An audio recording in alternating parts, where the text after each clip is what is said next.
Nous poursuivons avec les exercices, toujours avec la vue en SQL Server. J'ai besoin de faire quelques exercices avec différentes tables pour qu'on puisse bien assimiler la notion de vue, pas seulement avec la table de facture client et les autres. On peut utiliser la table transfert, utilisateur, fournisseur. On peut faire encore quelques exercices pour finir cette partie. Et enfin, il a entamé une autre formation sur les index. Voilà, je peux effacer ça. Cette fois-ci, on va créer une vue. Une vue, donc on va créer une vue qui va nous retourner, qui va nous afficher les noms, les soldes et les types de comptes de chaque utilisateur. Je fais create, table, plutôt vue. Ça sera vue utilisateur, vue utilisateur compte. Vous voyez? Comme ça. As, ça peut être en majuscule, à la ligne, je préfère comme ça. Je fais select, je mets all, from, je précise la table, c'est utilisateur. Et ça, je vais le renommer par U. Et la deuxième table, ça sera inner join. Inner join. Rappelez-vous, j'ai déjà enseigné sur ça. Inner join, je précise la table compte. Je vais le renommer par C. Je fais on. La table U. La clé primaire, c'est quoi? C'est ID utilisateur. Et la table C, compte, il a comme clé étrangère ID utilisateur. Point virgule. Et ici, je vais préciser les noms, les colonnes.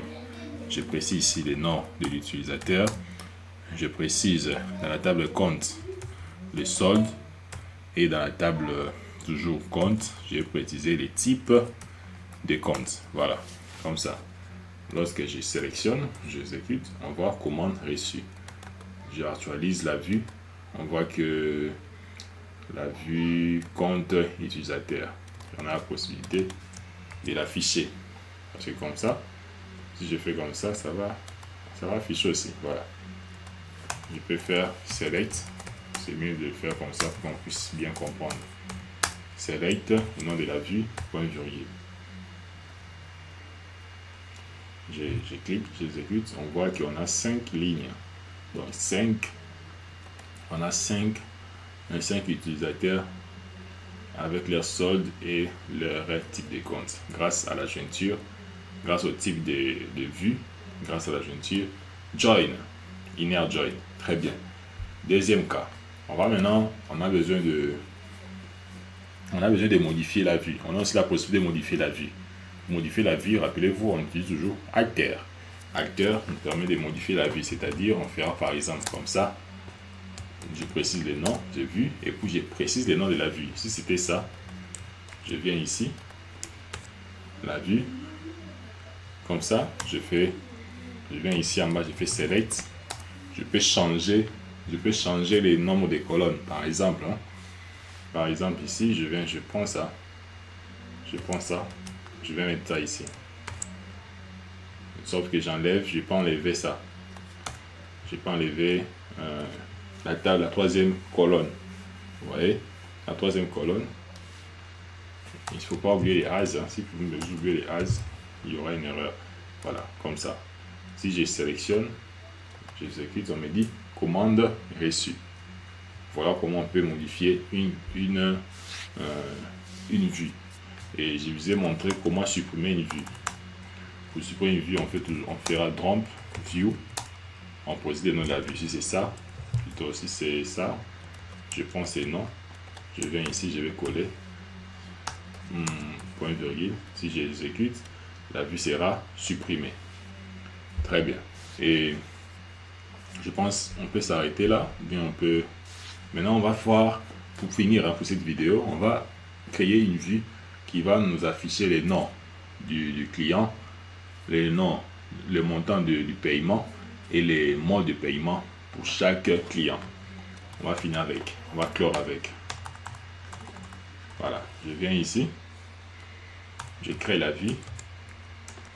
create, view, je vais appeler ça vue, vue payment, client, customer, voilà. Comme ça, je fais as, je vais select, je vais préciser d'abord all parce que je n'ai pas encore précisé les tables, sinon ça va afficher l'erreur. Quand bien même je connais mes différentes colonnes, d'abord préciser. Après ici, je vais faire join, inner join. Inner join, si vous ne comprenez pas inner join, j'ai déjà enseigné dans une vidéo précédente. Vous pouvez suivre ces vidéos. Si vous avez des questions, vous posez, je vais vous répondre. Voilà, on, j'établis la relation. P, la clé primaire, c'est quoi? La clé étrangère, hein? ID facture, ID facture, parce que le paiement est en relation avec facture. Je viens ici, je fais comme ça, je prends facture, parfait. Je viens ici encore, deuxième relation, inner join, inner. On a pour possibilité de faire plusieurs jointures dans une requête, dans une vue, plusieurs. Il n'y a pas de limite. Ça dépend de l'énoncé du cas.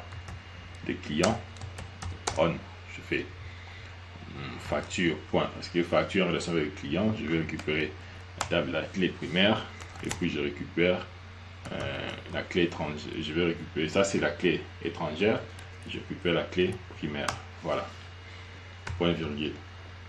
C'est bon, je sélectionne, j'exécute, on me dit quoi? Dans chaque vue, le nom, voilà, il faudrait spécifier, il faudrait préciser. Je prends client, je prends les noms, et puis je vais récupérer dans le paiement, j'ai dit les montants, et puis les modes de paiement. Comme ça, je sélectionne, j'exécute, on dit commande reçue. Lorsque je viens ici, j'actualise, m'affiche ici paiement, voilà, montant paiement client. On a la possibilité d'afficher, de voir ce qui se cache dans cette vue. Et comme ça cache la complexité. On n'arrive